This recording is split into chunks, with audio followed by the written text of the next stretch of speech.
Everyone, सलाम, नमस्ते, आदाब and welcome to today's event Andaz Bayan. और आज का प्रोग्राम जो है cultural education centre Aligarh Muslim University Aligarh की तरफ से पेश किया जा रहा है हमारे कोलैबोरेशन में, इंडियन डायस्पोरा के कोलैबोरेशन में।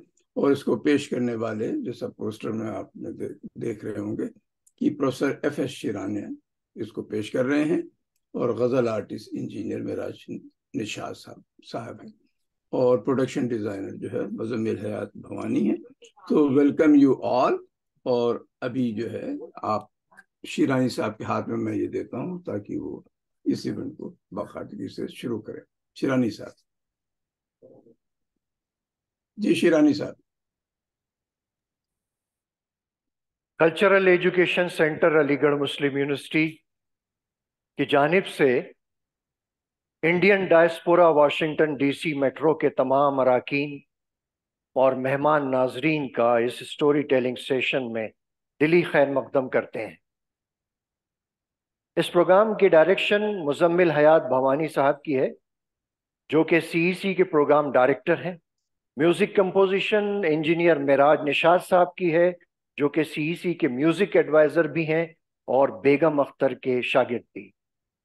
तहरीर व पेशकश खाकसार एफ.एस. शिरानी की। नाजरीन, अरस्तु ने कहा है कि इंसान की जात कहानियों का मजमुआ होती है, मुख्तलिफ कहानियों का। हर हादसा, हर सानेहा, हर तजुर्बा उसकी जात में नई कहानियां पेवस्त करता चला जाता है, तब जाके उसकी दास्तान मुकम्मल होती है। इसलिए कहानियों में दिलचस्पी इंसानी फितरत का ऐन खासा है। आइए हम भी एक नई कहानी, अछूती कहानी और एक आप बीती से अपने जिंदगी के सफर के संगे मील को एक नए इजाफे के साथ पेश करें, एक नई अनकही कहानी से। पूरे चांद की चांदनी में डॉक्टर हसन कमाल अपने 8-10 डॉक्टर साथियों के साथ ग्रेवाल हाउस के उस बेहद हसीन कॉटेज के सामने फैले हुए बड़े से लॉन में ग्रेवाल हाउस के मालिक परमजीत सिंह ग्रेवाल की माता जी का इंतजार कर रहा था। मेडिकल कॉलेज कैंटीन पर अभी कुछ दिन पहले उसने ग्रेवाल हाउस के इस कॉटेज के खाली होने की खबर एक इश्तिहार की सूरत में देखी थी, और वो भी अपने दीगर साथियों के साथ दौड़ा चला आया। यह खूबसूरत कॉटेज ग्रेवाल जी के आर्किटेक्ट बेटे ने अपने लिए बड़े चाव से बनाया था। फिर वो कनाडा जा बसा और ये 2 कमरों और एक किचन पर मुश्तमिल क्यूट सा कॉटेज मेडिकल कॉलेज में पोस्ट ग्रेजुएट की तालीम हासिल करने वाले तलबा के लिए मुख्तस कर दिया गया था। बड़ी सी पुराने तर्ज की कोठी, फलों के दरख्त, वसी व अरीज लॉन्स और उसके सिरे पर बने आर्टिफिशियल टीले पे बना ये क्यूट सा कॉटेज हॉस्टल से बाहर रहने वाले रेसिडेंट डॉक्टर्स के लिए हॉट प्रॉपर्टी होकर रह गया था। अलीगढ़ सिविल लाइंस में मैरिज रोड पर वाक़ ग्रेवाल हाउस कभी गोहर मंजिल हुआ करता था। फिर उसके मकीन 1947 में सरहद पार जा बसे और ये कस्टोडियन प्रॉपर्टी लाहौर से आए हुए शरणार्थी परिवार ग्रेवाल्स का मस्कन बनी। ग्रेवाल्स खाता पीता घराना था। इस कॉटेज को बराए नाम किराए पर उठाने का एक ही मकसद था, पीएस ग्रेवाल की बूढ़ी मां को अक्सर और बेशतर बेहोशी के दौरे पड़ा करते और उन्हें रात बेरात, वक्त बेवक्त तिब्बी इमदाद, मेडिकल एड मिलती रहे। इसलिए इस कॉटेज को जवाहरलाल नेहरू मेडिकल कॉलेज के पोस्ट ग्रेजुएट तलबा या रेसिडेंट डॉक्टर्स को बराए नाम किराए पर दे दिया जाता था। चूंकि मामला माताजी का था, इसलिए किराएदार का फैसला भी माताजी के इंतखाब पर मबनी था। इंतजार की घड़ियां तवील होती जा रही। वो तो अच्छा हुआ कि ग्रेवाल हाउस से करीब कहीं गजल का प्रोग्राम चल रहा था। डॉक्टर हसन कमाल ने वक्त गुजारी के लिए गजल पर अपनी तवज्जो मबजूल करवा दी।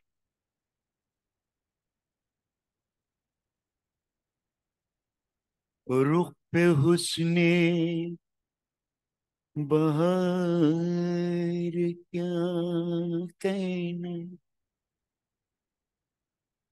कैफ जाए मैं वे यार क्या कहना, कैफ में है वे यार क्या कहना,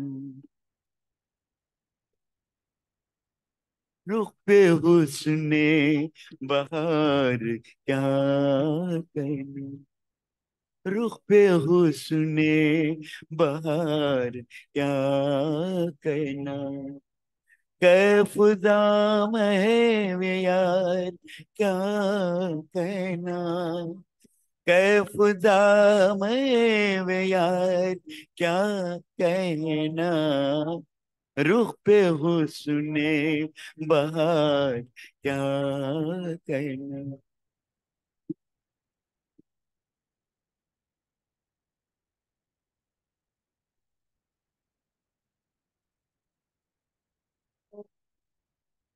क्या कयामत है इंतजार तेरा, क्या कयामत है इंतजार तेरा, क्या कयामत है इंतजार तेरा, लम्हे इंतजार क्या कहना, लम्हे इंतजार क्या कहना, कैफुजा है वे यार क्या कहना, रुख पे हुस्ने बहार क्या कहना।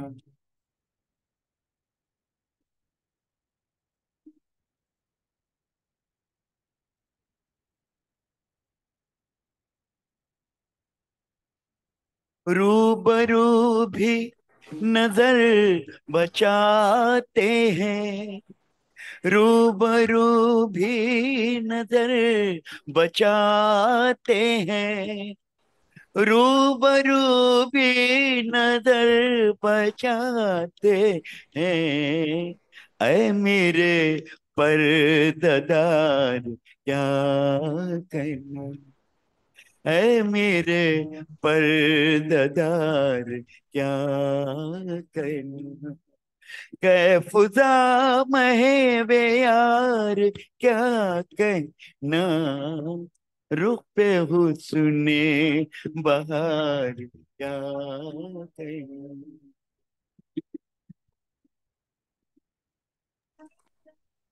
Razi bhai, music not working. Yes, that is the issue. काश ऐसी भी I do not. रात आए कोई, काश ऐसी भी रात आए कोई, वो हो जानू ये यार क्या कहना, वो हो जानू ये यार क्या कहना, कैफुजा महे वे यार क्या कहना, रुख पे हुस्ने बहार क्या कहना, क्या कहना, क्या कहना। अल्लाह अल्लाह करके इंतजार खत्म हुआ और ग्रेवाल साहब के साथ उनकी माताजी छड़ी टेकती हुई लॉन पर आ गई। हसन कमाल और उसके साथी, जो कि मेडिकल कॉलेज की पढ़ पढ़ कर घिसी हुई दुबली पतली मुनहनी सी लड़कियों को देखने के आदी थे, इस दराज कद खातून को हैरत से देख 90 बरस की उम्र में भी उस बुजुर्ग खातून में बला की कशिश। अपने अहद शबाब में यकीनन कयामत रही होगी, कयामत। उजली चांदनी में सफेद बेदाग साड़ी का पल्लो सर पर रखे वो बड़े तमकिनत और वक़ार के साथ लॉन पर चली आईं तो सारे डॉक्टर्स खड़े हो गए। ये हमारी बेबे जी हैं, मिसेस फत्ते गिरेवाल। हसन कमाल ने दिल में सोचा, वालिदैन भी कैसा जुल्म करते हैं। जो कभी मधुशाला रही होगी उसका नाम मधुबाला ही रख देते। बताओ, ये भी कोई बात हुई? फूल सी लड़की का नाम फत्ते। पत्ते, पत्ते, फटे हुए पत्ते, पत्ते। बेबे, ये सब डॉक्टर लोग हैं। अब आप सिलेक्ट कर लो किसको कॉलेज में रखना है। कॉटेज में रखने का फैसला बेबे का ही होता था। हाँ भाई डॉक्टर लोग, आप अपने नाम बताओ। राइट साइड से शुरू करते हैं। हाँ डॉक्टर साहब, आप अपने नाम बताओ। सबने अपने अपने नाम गिनवाने शुरू किए। सचदेवा, अग्रवाल, वाशने, जैन, वगैरह वगैरह। डॉक्टर्स की कतार में सबसे आखिर में खड़ा हुआ हसन कमाल बड़ी हसरत से कॉटेज की तरफ देख रहा था। बेबे सर झुकाए हुए सबके नाम सुन रही। जब हसन कमाल की बारी आई तो उसने बड़ी बुझी बुझी आवाज में कहा, हसन कमाल, एमडी मेडिसिन, फाइनल ईयर। बेबे ने जैसे ठिठक कर सर उठाया। वो अजीब नजरों से हसन कमाल को देख रही। डॉक्टर हसन कमाल की निगाहें पहली बार फत्ते उर्फ बेबे से मिली। उफ! बेबे की बड़ी बड़ी आंखों में जैसे पूनम का पूरा चांद छलक रहा। उसकी ताब लाना आसान नहीं था। उनकी छड़ी उठी और हसन कमाल की तरफ इशारा करके तेजी से मुड़ी और घर की तरफ चल दी। सारे डॉक्टर्स के साथ परमजीत सिंह ग्रेवाल साहब का भी हैरत में पड़ना लाजमी था। उनकी आंखों में रोशनी से है, उनकी आंखों में रोशनी से है, क्या कयामत ज़दा खुशी से है, उनकी आंखों रोशनी से है, उनकी आंखों रोशनी से है।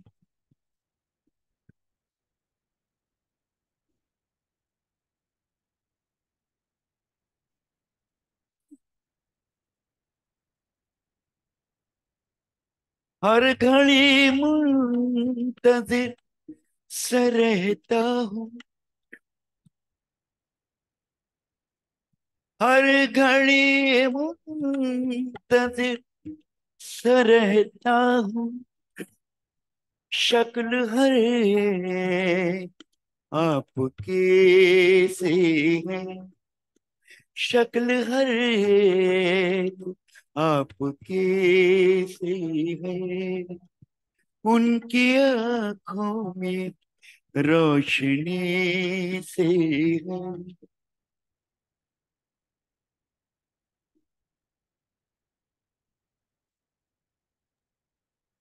तो शिराजी साहब, अगर आप सुन रहे हो तो ये तबले की और हारमोनियम की आवाज बिल्कुल ही नहीं आ रही। डूब रहता हूँ एक तस्वीर में, एक तस्वीर में, एक तस्वीर में, एक तस्वीर में डूबा रहता हूँ, एक तस्वीर में, दिल के आंगन में रोशनी से है, दिल के आंगन में रोशनी सी है, उनकी आंखों रोशनी से है।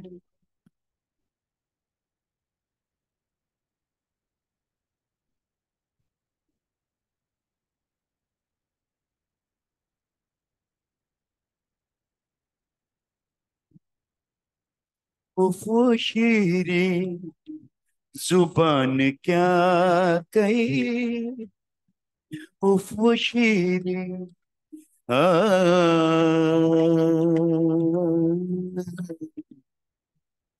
आ,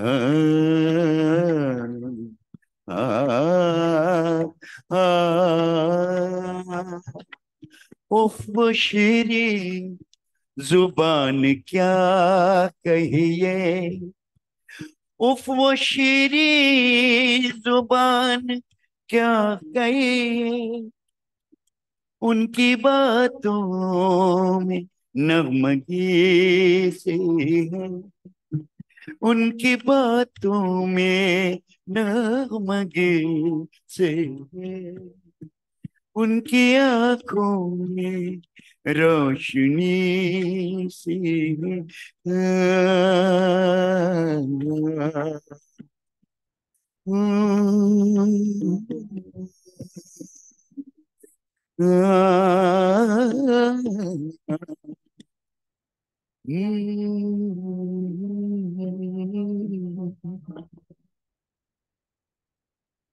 डॉक्टर हसन कमाल को ग्रेवाल हाउस के उस खूबसूरत कॉटेज में मुंतकिल हुए 2 माह हो चुके थे।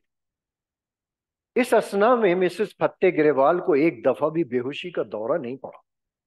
उनका मामूल था, वो सुबह नाश्ते के बाद अपनी उस मखसूस सफेद बेदाग साड़ी में छड़ी टेकती हुई कोठी से नमूदार होती और फलदार दरख्तों के साय में बनी सीमेंट की छतरी के नीचे बिछी अपनी मखसूस कुर्सी पर जा बैठ। दोपहर तक हसन कमाल ने उन्हें वहीं बैठा हुआ देखा और इसी तरह शाम के औकात में भी वो लेडी गौतम दरख्तों के दरमियान निर्वाण हासिल करती हुई नजर आती। डॉक्टर हसन दिल से उनका ममनू था कि उनके इंतखाब की बदौलत उसे अलीगढ़ जैसे गुंजान शहर में इतने सुकून का और खूबसूरत ठिकाना नसीब हुआ था। वो यूनिवर्सिटी आते जाते जब भी बड़ी बी को देखता, वो उसी की तरफ देख रही होती। हसन कमाल बड़े चाव से उन्हें प्रणाम करता, लेकिन जवाब देने की बजाय वो इधर उधर देखने लगा।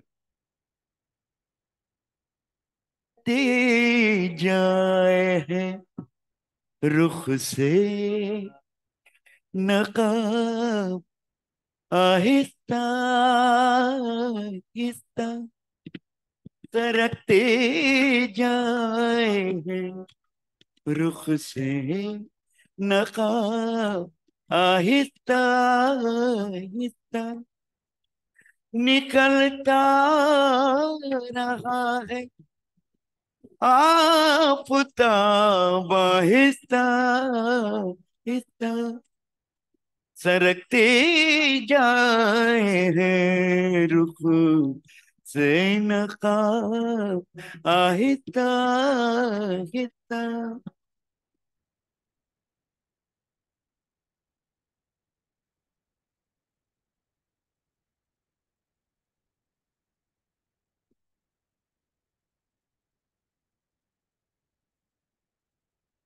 जमा होने लगे जब वो तो हमसे कर लिया पर्दा, पर्दा, पर्दा। जवा होने लगे जब वो तो हमसे कर लिया पर्दा, हुजूर हया यकलाख्त आए और शमा आहिस्ता आहिस्ता सरकते जाए रुख से नकाब आहिस्ता आहिस्ता।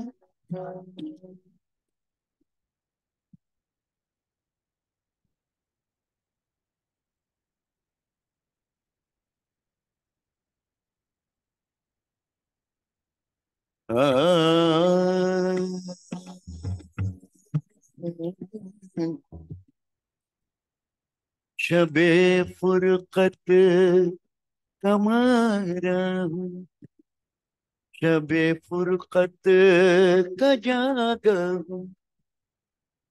फरिश्तों अब तो सोने दो, सोने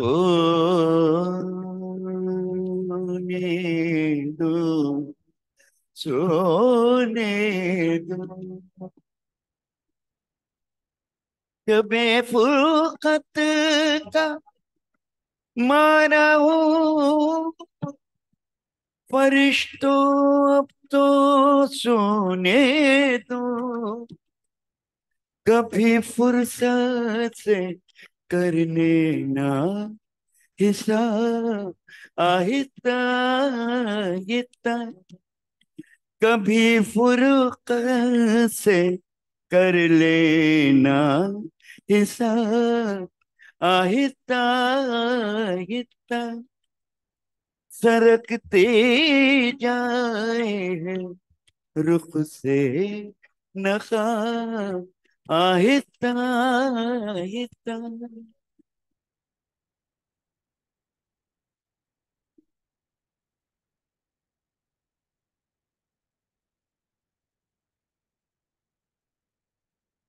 वो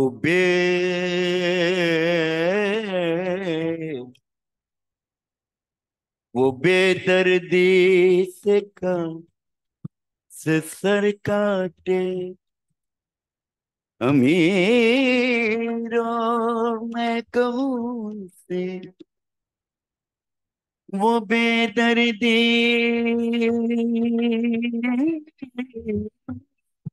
से, वो बेदर्दी से सर काटे। अमीर और मैं कहूँ से वो बेदर्दी से सर काटे। अमीर और मैं कहूँ से हुजूर आहिस्ता आहिस्ता जनाब आहिस्ता आहिस्ता सरकती जाए रुख से नकाब आहिस्ता आहिस्ता आहिस्ता आहिस्ता आहिस्ता आहिस्ता।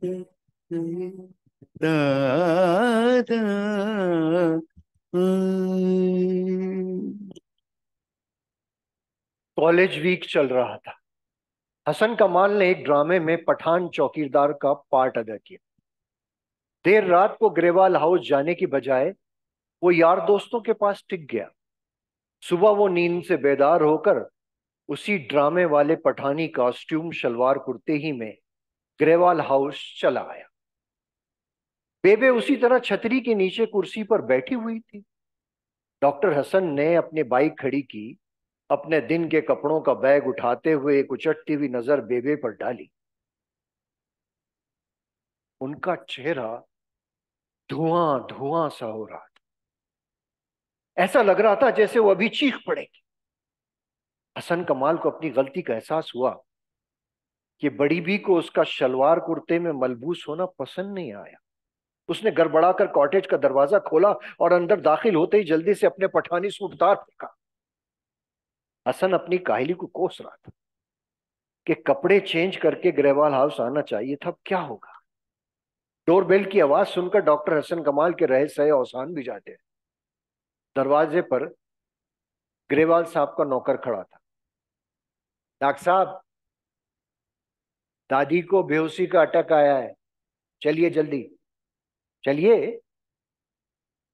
बेबे के अटैक की खबर उनके खफा होने और ग्रेवाल कॉटेज से बेदखल होने से बहरहाल बेहतर थी। डॉक्टर हसन कमाल जब पहली बार ग्रेवाल हाउस में वाक़ई मिसेस फत्ते ग्रेवाल उर्फ बेबे के कमरे में दाखिल हुआ तो घर के पेशतर अफराद वहीं मौजूद थे। सरोकत बेबे 7 फुट्टे पलंग पर बेसुध पड़ी हुई थी। अटैक के दौरान वो कुर्सी से गिरी थी, सर पर चोट आई थी। बेबे का हर वक्त पल्लों से ढका रहने वाला सर खुला हुआ था। सफेद चांदी जैसे रेशमी और घने बालों का इतना बड़ा अंबार था कि उसमें जख्म तलाश करना मुश्किल हो रहा था। दवा मंगवाई गई और बेबे का इलाज शुरू हो गया। अब तक डॉक्टर हसन कमाल ने बेबे को एक फासले से ही देखा था। आज पहली बार करीब से देखने का इत्तेफाक हुआ। निहायत ही खूबसूरत खदो खाल, चेहरे की रंगत ऐसी जैसे मैदे में गुलाल मिला दिया गया। चेहरे की शहाबी रंगत में सिवाय झुर्रियों के कोई दाग, यहां तक कि कोई काला तिल तक नहीं था। हसन ने वहां मौजूद घर के दीगर मकीनों से बाहर जाने की दरखास्त की। सिर्फ ग्रेवाल साहब रह गए। मामला सुकून पजीर हुआ। ड्रिप चल रही थी। हसन ने बेबे के कमरे का जायजा लेना शुरू किया, जो उनके सलीके और नफासत की गवाही दे रहा था। दीवार पर एक बड़ी सी सीमेंट की उभरी हुई मेहराब थी जिस पर पर्दा पड़ा हुआ था, और इसी किस्म का एक लाल रंग का पर्दा एक तस्वीर के फ्रेम को भी ढांपे हुए। मेहराब के ऊपर आयतल कुर्सी का तोगरा लगा हुआ था और मेहराब की जड़ में दीवार से लगी हुई एक छोटी सी दरी बिछी हुई। कमरे में मौजूद ग्रेवाल साहब ने हसन कमाल की दिलचस्पी भांप। वो बातूनी आदमी थे, खुद ही बताने लगे, ओ जी ये बेबे का मंजी साहब है, गरज साहब रखा है इसमें। पिताजी के देहांत के बाद बेबे ने मंजी साहब पर पर्दा और पिताजी की फोटो पर भी एक कर्टन डाल दिया, और ये कुछ वो उर्दू फारसी में लिखा हुआ कुछ वो एक फ्रेम लाके यहां लगा दिया। उन्होंने मेहराब के ऊपर लगी आयतल कुर्सी की तरफ इशारा किया और मेहराब का पर्दा हटाकर उसमें रखे गुरु ग्रंथ साहब और गुरु नानक जी की तस्वीर दिखाई और फिर अपने वालिद की तस्वीर की भी नकाब कुशाई कर डाली। ग्रेवाल साहब के वालिद बेबे की जिद निकले। बेबे संगे मरमर की मूरत थी तो वो धूप में जले हुए संग तराश। दोनों एक दूसरे का उलट थे जी। इनमें कभी ना बनी, ना कभी ना बनी। हम 8 बहन भाइयों ने जब से होश संभाला अपनी मां को बाप से पिटते हुए देखा, पर कितनी भी पिट जाए खून तक निकल आता था जी, मगर मजाल है जो बंदी रो कर दे। एक आंसू जो निकले, कभी एक आंसू, कभी इनकी आंख से आंसू नहीं टपके। हसन ने सवालिया नजरों से उन्हें देखा तो ग्रेवाल साहब थोड़ी रात की विस्की के खुमार और थोड़ी बेबे की मोहब्बत में अपनी बेहोश पड़ी मां के तलवे सहलाते हुए बोले। पिताजी गुस्से के बहुत तेज थे, बहुत तेज। उन्हें अपने मर्जी के खिलाफ कोई बात पसंद ही नहीं, जरा सी बात पर हाथ छोड़ दे। बेबे बाहर जाना चाहती थी, पिताजी उन्हें घर में बंद रखना चाहते थे। शादी ब्याह में भी जाने नहीं देते थे, ना जी ना, बिल्कुल ना। पिताजी ने बेबे को इतना घर में बंद रखा कि उनके जाने के बाद बेबे जैसे घर से बाहर ही निकल। अब हर टाइम बाहर खुलने में रहती है, देखा होगा आपने, वहीं बैठी रहती है। हमने वो एक छतरी बना दी है, उसके नीचे बैठी रहती। पिताजी मांस मच्छी दारू के बिना एक दिन भी नहीं रहते। बेबे मांस मच्छी बिल्कुल ना खाए। हाँ, हम सब के लिए बना जरूर देते। पिताजी बिल्कुल धार्मिक नहीं थे, गुरुद्वारे भी कभी कभार ही जाते थे, और बेबे को बाहर ले जाने का तो सवाल ही नहीं पैदा होता। लेकिन बेबे थी कि दिन में कई कई बार यहां मत्था टेके पड़ी होती थी। ग्रेवाल ने मेहराब के नीचे दीवार की जड़ में बिछी उस छोटी सी दरी की तरफ इशारा किया। जुल्म सहने के लिए ही तो है सीना मेरा, जुल्म सहने के लिए ही तो है सीना मेरा, है जहाँ वालों है पत्थर का कलेजा मेरा, इसलिए आश्क छुपाता हूँ मैं पलकों के तले, डर था पड़ने कहीं दुनिया फसाना मेरा,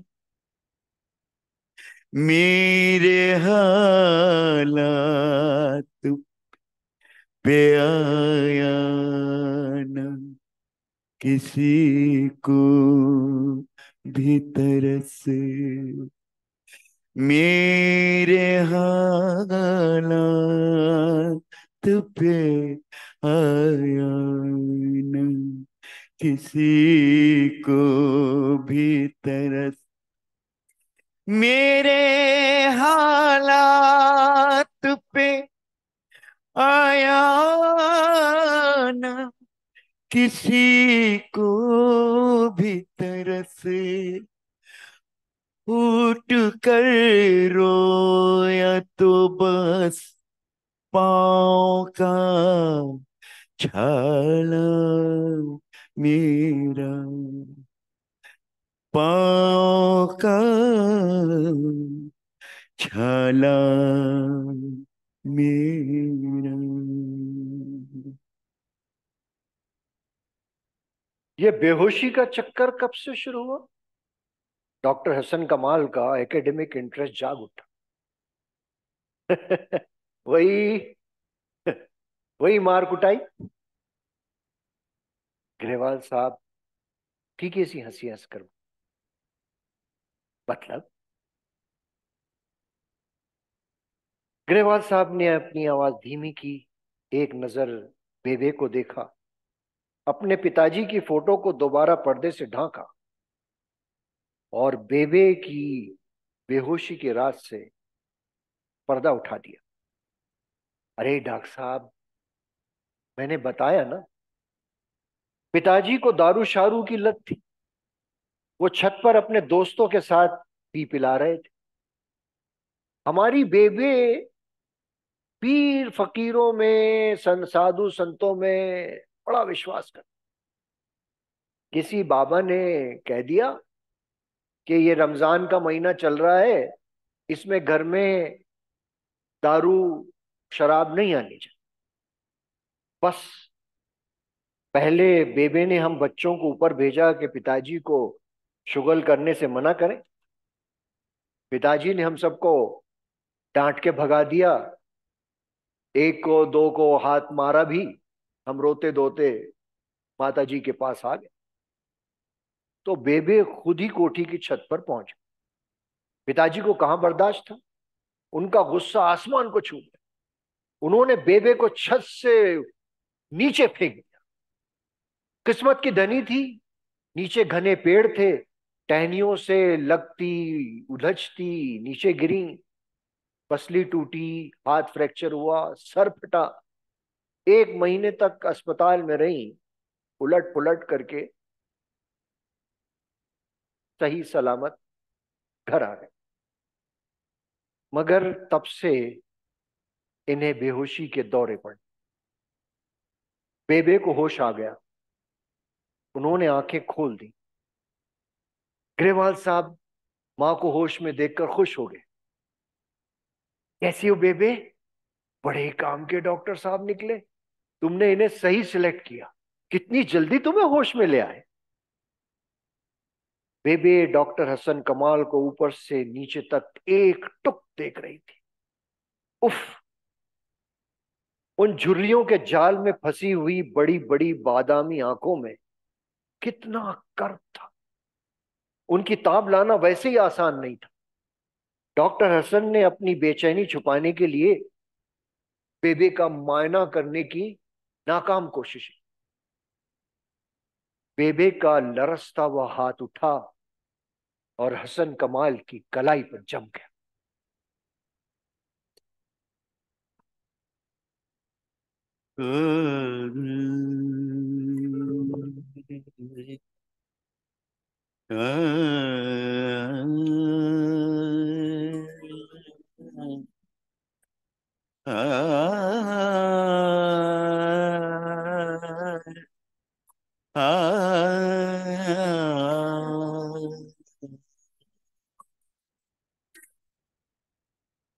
बखूब फैल गई बात शनासा, एक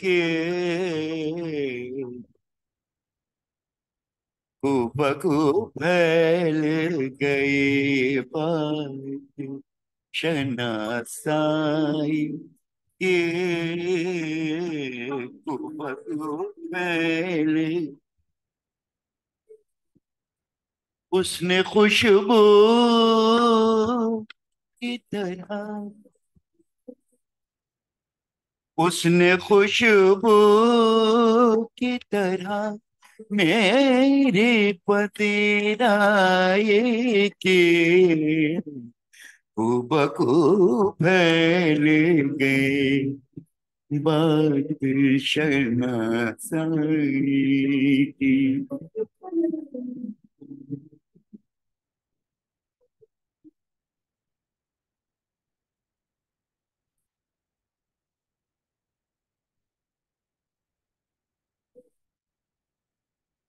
कैसे कह दूं कि मुझे छोड़ दिया है उसने, कैसे कह दूं, कह दूं कि कह दूं, कैसे कह दूं, कह दूं कि मुझे छोड़ दिया है उसने। बात तो सच है मगर बात है रुसवाई, ये बात तो सच है मगर बात है रुसवाई के। उसने खुशबू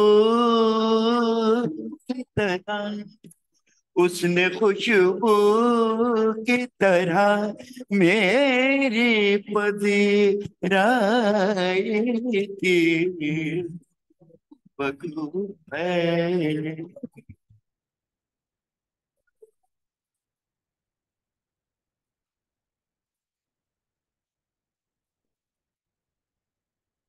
तेरा पहलू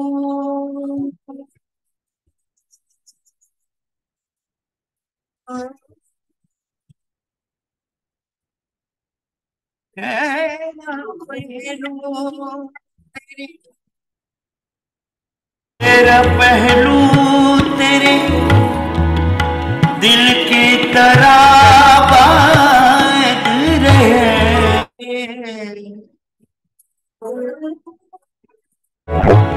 तेरा पहलू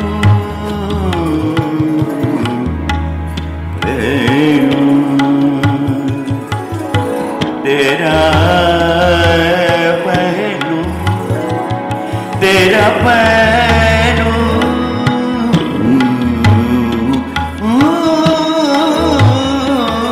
तेरा पहलू तेरे दिल की तरह आबाद रहे, तुझ पे गुजरे ना कयामत शब तन्हाई के, तुझ पे गुजरे ना कयामत शब तन्हाई।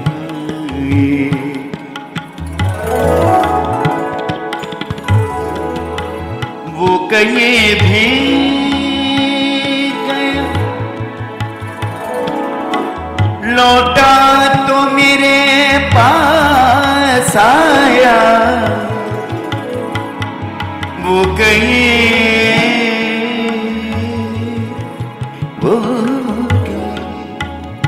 वो कहीं वो कहीं भी गया लौटा तो मेरे पास आया, बस यही बात अच्छी मेरे घर जाए कि, बस यही बात अच्छी मेरे घर उसने चलती हुई पेशानी पे जब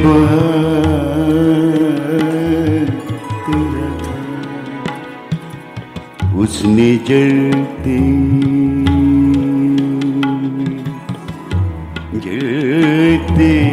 हुई उसने जलती हुई पेशानी पे जब हाथ रखा,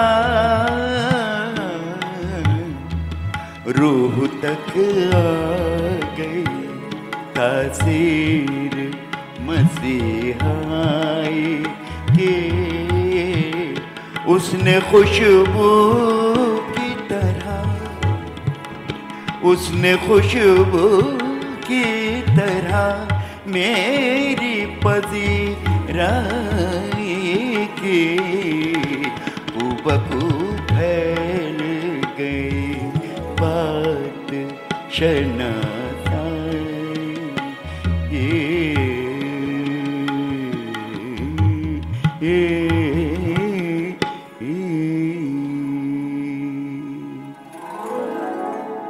डॉक्टर हसन कमाल और बेबे के दरमियान की झिझक मिट गई। वो अब उसकी मरीजा थी और वो उनका मसीहा। अब वो अक्सर व बेशतर आते जाते डॉक्टर हसन बेबे की छतरी में जा बैठ, इधर उधर की बातें बनाता। बेबे बुत की तरह खामोश ही रहती। एक लफ्ज जो बंदी के मुंह से निकले, हसन उनका मन बहलाने के लिए उमूमन मज़ाहिया बातें बनाने को ही तरजीह दिया करता। बेबे, हमारी एक चाची है ना, इतनी मोटी है जितना मोटा ये आम का तना है, इतनी मोटी। एक बार बंदी कंगा कर रही थी, इतनी मोटी जू निकली कि मैं तो समझा कि खटमल है। बाद में पता चला कि बंदी की जुएं भी इतनी हेल्दी होती हैं।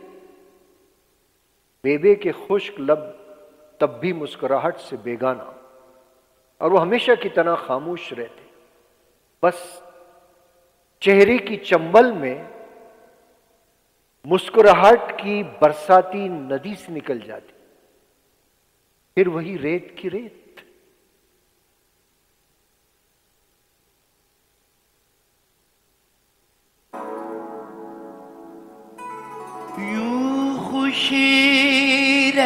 रहती है मेरे दिल के वीराने से दूर। यूं खुशी रहती है मेरे दिल के वीराने से दूर। जैसे साक़ी की इनायत टूटे पैमाने से दूर।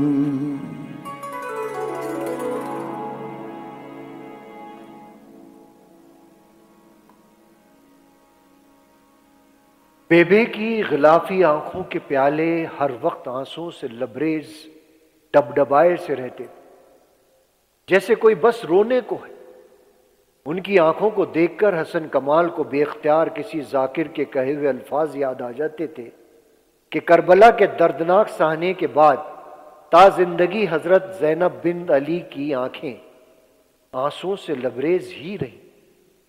बेबे के सीने में भी ना जाने कितनी करबलाएं आबाद थी जो उनकी आंखों में तेजाब बनकर छलकी जाती। गर्मियों की छुट्टियों में बेबे के सारे बेटे बेटियां दामाद गोया के सारा खानदान जमा हो गया। ग्रेवाल हाउस में गहमा गहमी थी। हसन कमाल की बहन की शादी थी, उसने भी घर की राह ली। 10 दिन बाद लौटा तो पता चला एक बड़ा हादसा हुआ है और बेबे एक प्राइवेट हॉस्पिटल के आईसीयू में एडमिट है।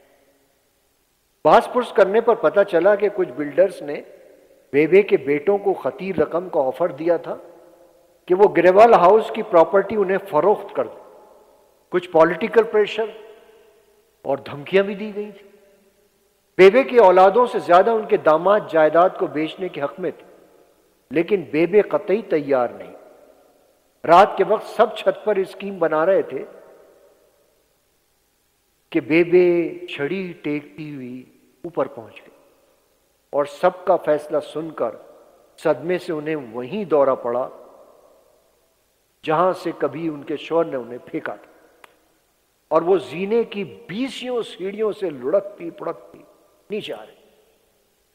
मल्टी ऑर्गन फेलियर डॉक्टर जवाब दे चुके। सबने यह तय किया कि बेबे को वेंटिलेटर की अजियत से निकालकर घर ही में रखा जाए। उनकी जान उस घर में अटकी हुई है, वहीं से निकली।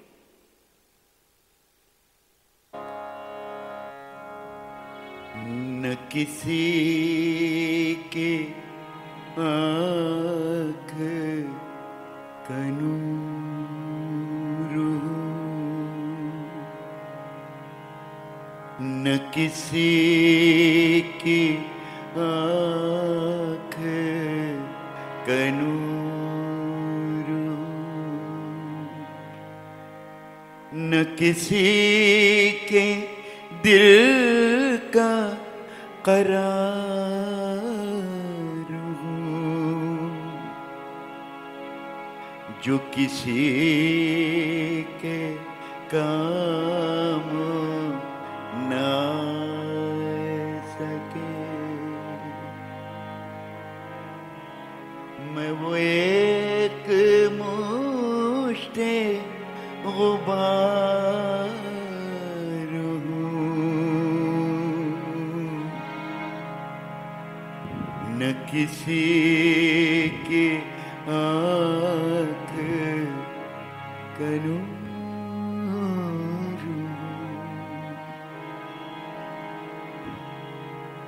न तो मैं किसी का हबीब हूँ,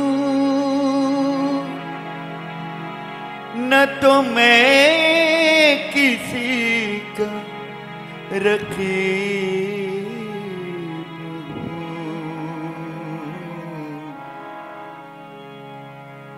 न तो मैं किसी का हबीब हूँ, तो मैं किसी का रकीब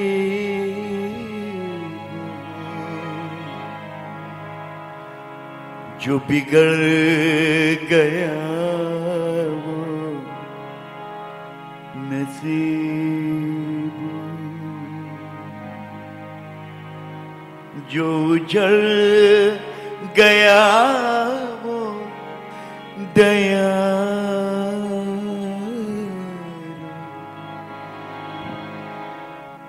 न किसी की आँख का नूर।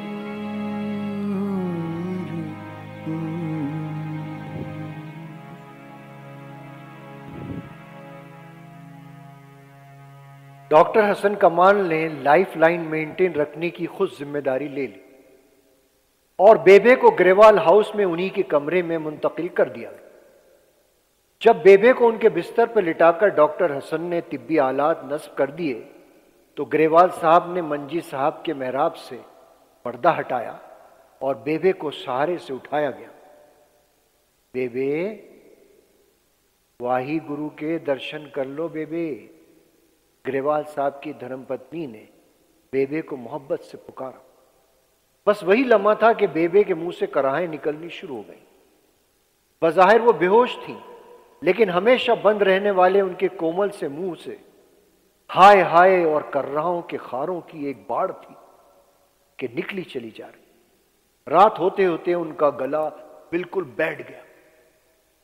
लेकिन दिल खराश चीखों का सिलसिला जारी रहा। सब उम्मीद कर रहे थे कि बड़ी भी एक आध दिन की मेहमान होगी, मगर तीसरे दिन की शाम हुई जा रही थी और बेबे की जान कनी की कैफियत खत्म होने का नाम नहीं ले रही। घर वालों की तशवीश अपनी चरम सीमा पर। बेबे के दो दामादों ने हसन कमाल को एक तरफ ले जाकर कहा कि वो बेबे की सलाइन बंद कर। जाहिर है किसी डॉक्टर के पेशे का तकद्दुस उसकी इजाजत नहीं देता। फिर बहुओं और बेटियों में बड़ी जोर की बहस हुई और बेटियों की एक न चली और तय ये हुआ कि आज रात बेबे की अनकही करवा दी जाएगी। डॉक्टर हसन कमाल को इस राज में यूं शामिल किया गया कि उसे बेबे को मौत के ऐन वक्त सारे लोगों को बताना था ताकि बेबे को मरते वक्त गरंत साहब के दर्शन करवा दिए जाए। डॉक्टर हसन कमाल फिक्रमंद कि घर वाले कोई फाउल प्ले तो नहीं खेल रहे। उसने अपनी तसल्ली के लिए अनकही की हकीकत जाननी चाहिए तो बेबे के दामाद ने उसे बताया कि पाकिस्तान से आए शरणार्थियों में ये रीत आम है कि जब किसी की जान नहीं निकलती है तो मौलवी को बुलाकर कुछ मंत्र मंत्र पढ़वाते हैं तो सकरात का आलम फौरन खत्म हो जाता। मरने की दुआएं मरने की दुआएं जीने की तमन्ना कौन करे। मरने की दुआएं क्यों मांगू जीने की तमन्ना कौन करे। ये दुनिया या वो दुनिया, ये दुनिया हो या वो दुनिया, अब ख्वाहिश दुनिया कौन करे। मरने की दुआएं क्यों मांगू जीने की तमन्ना कौन करे। मरने की दुआएं क्यों मांगू।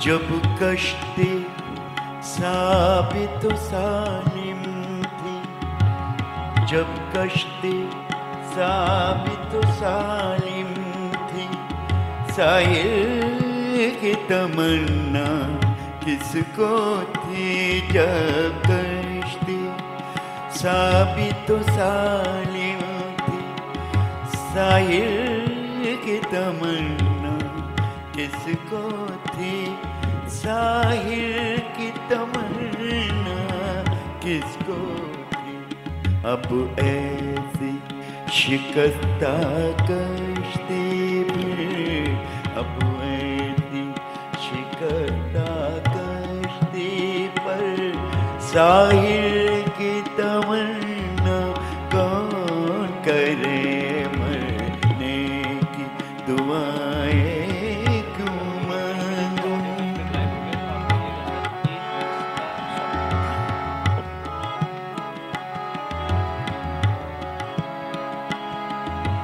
जो आग लगाई थी तूने जो आग लगाई थी तूने उसको तो बुझाया इश्कों ने उसको तो बुझाया इश्कों ने जो इश्कों ने भड़काई है जो इश्कों ने भड़काई उस आग को ठंडा कौन करे जो इश्कों ने भड़काई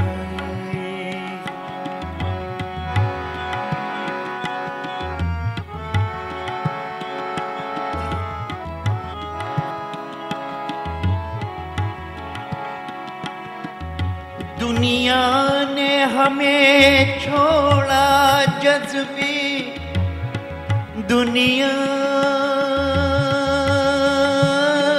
दुनिया दुनिया ने हमें छोड़ा जज्बी हम छोड़ न दे इस दुनिया को हम छोड़ न दे क्यों दुनिया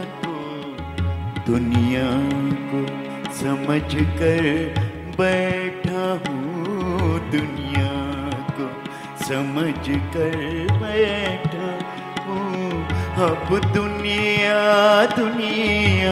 कौन करे मरने की दुआएं क्यों मांगूं जीने की तमन्ना कौन करे ये दुनिया हो या वो दुनिया ये दुनिया हो या वो दुनिया अब ख्वाहिश दुनिया कौन करे मरने की दुआएं क्यों मांगूं मरने की दुआएं क्यों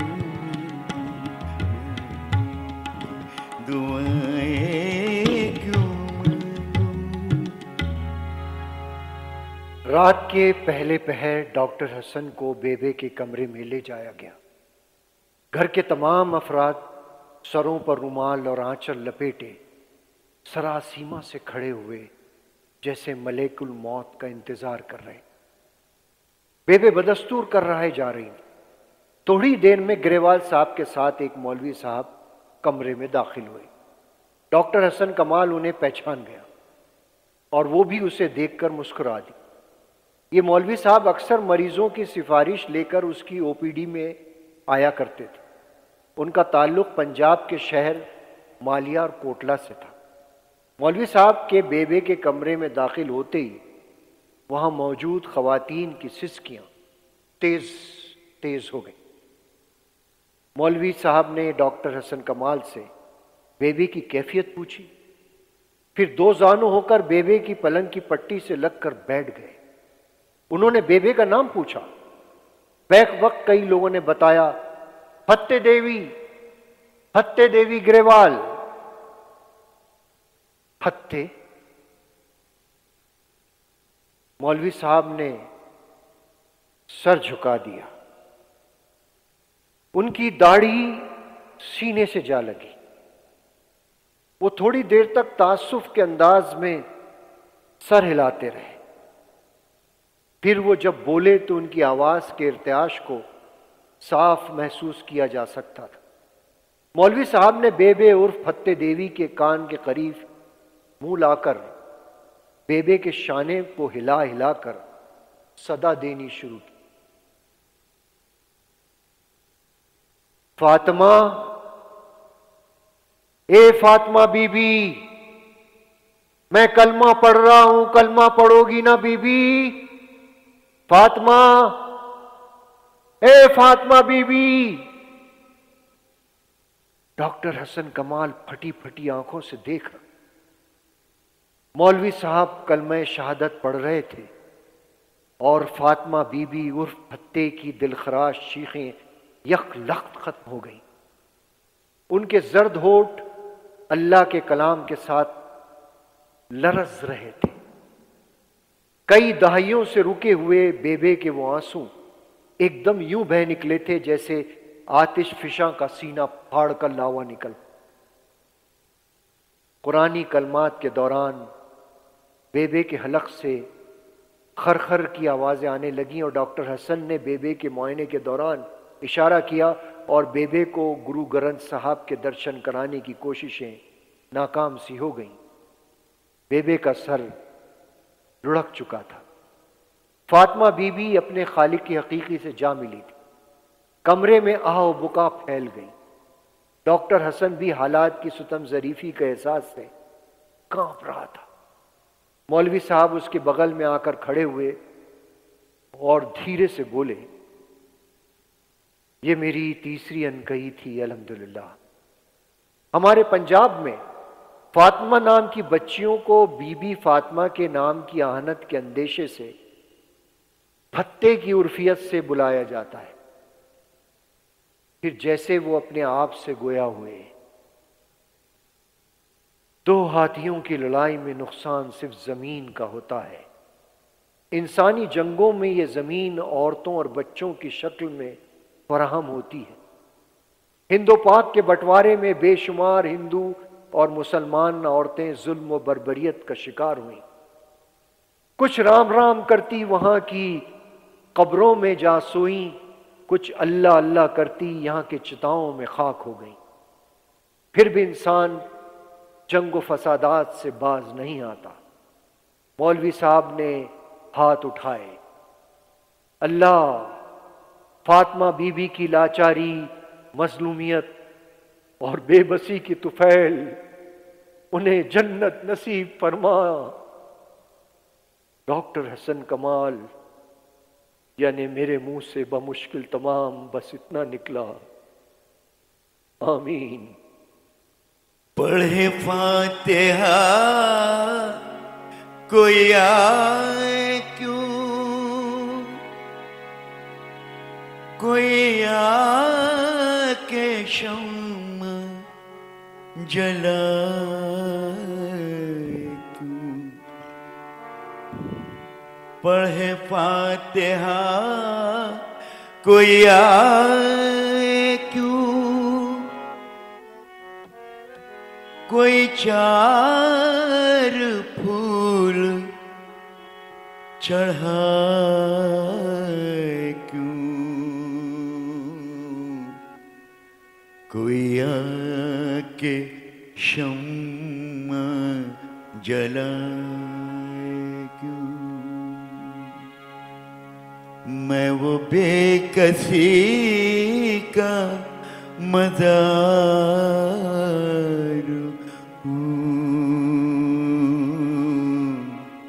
न किसी की आँख करूं।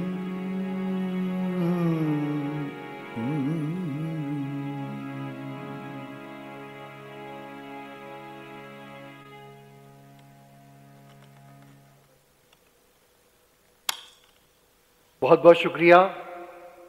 मैं अपनी टीम से आप तमाम हजरात को मिलवाना चाहता हूँ। इंजीनियर मेराज निशात साहब इस प्रोग्राम के म्यूजिक कंपोजर, खुद आप शायर भी हैं। और बेगम अख्तर के शागिर्द भी हैं, तशरीफ लाएं। उस्ताद एसआर चिश्ती साहब, आप तबले पर थे। एलन अब्राहम सिंथेसाइजर पर।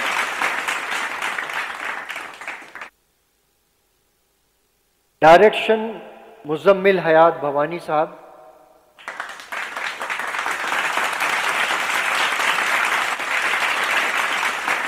Graphics Abdul mannan. Light शायक Ali. Sound Ejaz और हैदर का।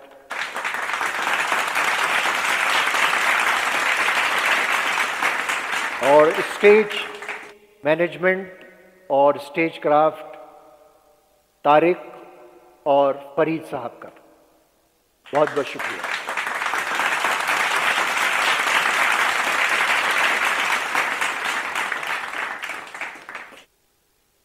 बहुत बहुत शुक्रिया शिरानी साहब और आपकी टीम का। बहुत ही जबरदस्त प्रोग्राम आपने दिया और इसका एंड जो था वो इतना ज्यादा असर कर गया लोगों पे। मेरे ख्याल से ये कहानी का अख्ताम जो है बहुत ही टची था और ये अनकही कोई अनकही नहीं थी। जो लोग वाकिफ हैं इस पार्टीशन की उस हिस्से पर जिसमें औरतें और बच्चों पे जो कुछ हुआ था वो आज भी कहानियां निकल रही हैं। बहुत ही दिलचस्प था प्रोग्राम। शुरू में थोड़ी सी टेक्निकल इश्यूज थे म्यूजिक के न होने का, लेकिन वो कोई सी बात नहीं। यानी बहुत ही शुक्रिया आप लोगों का। ये तीसरा प्रोग्राम आप लोगों का था और इस कोलैबोरेशन से बहुत ही इंरिच हुए हम लोग। देखिए जनाब, अगले before we go to comment section, जरा सा मैं अगले हफ्ते के लिए कर दूं। ये बहुत ही अनयूजुअल इवेंट आ रहा है अगले हफ्ते। We have picked up just with the consent of all these 7 participant कि पहली बार इंडियन डायस्पोरा के जो पार्टिसिपेंट हैं और कुछ एक्टिव स्पीकर्स, उनसे ये कहा जा रहा है कि आपको हम एक ब्रीफ टाइम देते हैं से 10 मिनट, और उसमें आपको जो कहना है, जो आपके दिल की आवाज़ है, जो आपके प्रियरिटीज है, उसको आप एक्सप्रेस करें एंड देन क्वेश्चन आंसर उस पर होगा। तो इसमें प्रोफेसर राजमोहन गांधी तैयार हुए, डॉक्टर अंगना चटर्जी तैयार हुई। ये दो हमारे कई बार के आए हुए स्पीकर्स हैं, बहुत मशहूर लोग हैं। और तीसरे जो बहुत ही जाने पहचाने हैं वो doctor mister Raju Rajagopal, who is the co-founder of Hindus for Human Rights. Hindus for Human Rights ये डायस्पोरा की सबसे इंस्पायरिंग स्टोरी कही जा सकती है हिंदू कम्युनिटी की, कि जिन्होंने सिविल राइट्स के ऊपर सबसे ज़्यादा अगर कोई विजिबल एसोसिएशन काम कर रही है तो हमारे डायस्पोरा में वो हिंदूज फॉर ह्यूमन राइट्स है। सो राजू राजगोपाल उसको रिप्रेजेंट करेंगे और हमारे 4 हजरात डॉक्टर शाहिद सिद्दीकी, डॉक्टर सैयद आमिर साहब, डॉक्टर नज़ीर अहमद और तारिक फारूकी साहब, ये 4 लोग जो हैं इसमें शामिल होंगे। तो अगले हफ्ते का इंतजार कीजिए। और नाउ अब over to doctor Rafat Hussain जो इस दूसरे सेक्शन को मॉडरेट करेंगे जिसमें कमेंट्स क्वेश्चन आंसर होंगे। और मैं ज़रा सा एक अपील भी जाते जाते कर दूं, आप लोगों से ये गुजारिश है, अभी तक तो मैं सिलेक्टिव लोगों से कह रहा था कि ये जो प्रोग्राम शिरानी साहब ने दिया है ये अलीगढ़ के कल्चरल एजुकेशन सेंटर की तरफ से, इनकी अपने जैसे यूनिवर्सिटी की बजटिंग होती है वो उससे इनका काम चलता है। ये सारे हजरात जो हैं ये प्रोफेसर्स हैं अपने अपने डिपार्टमेंट में और ये पार्टिसिपेंट जो है वो स्टूडेंट होते हैं। लेकिन कुछ चीज़ें इनकी क्रिएटिविटी को बढ़ाने के लिए, इनको और एक्सेल करने के लिए जो और चीज़ें चाहिए वो यूनिवर्सिटी प्रोवाइड नहीं कर सकती, उनके अपने लिमिटेशंस होते हैं। तो हम दरख्वास्त करते हैं कि इनकी कुछ चीज़ों के लिए आप तमाम हजरात ज़रा सोचें और उसमें अगर डोनेशन हम लोगों को मिल जाए तो इनके स्टेज जो है परफॉर्मेंस मल्टीपल टाइम बढ़ सकता है। They are extremely talented and dedicated group और ये आपने करबल कथा में सर सैयद के ऊपर जो इन्होंने 2 पेश किए, अगले में वहीद अख्तर साहब के ऊपर आने वाला इनका प्रोग्राम, और आज इन्होंने ऐसे ही बीच में एक म्यूजिकल भी ये दे दिया जो बेइंतहा टची था। तो आप लोग इस बात का ख्याल करें, कुछ चीज़ें दरकार है वहाँ पे जिससे ये लोग बहुत और अच्छा परफॉर्म कर सकते हैं। तो उस पर मैं बाद में कभी आप लोगों को लिखूंगा, और मैंने लिखा भी है कुछ हजरात को, जैसे फॉर एग्जांपल कैमरा है, कुछ उनके प्रिंटर्स हैं, ये वो चीज़ें हैं जिसमें सब सर्टेन सब्सटेंशियल अमाउंट चाहिए।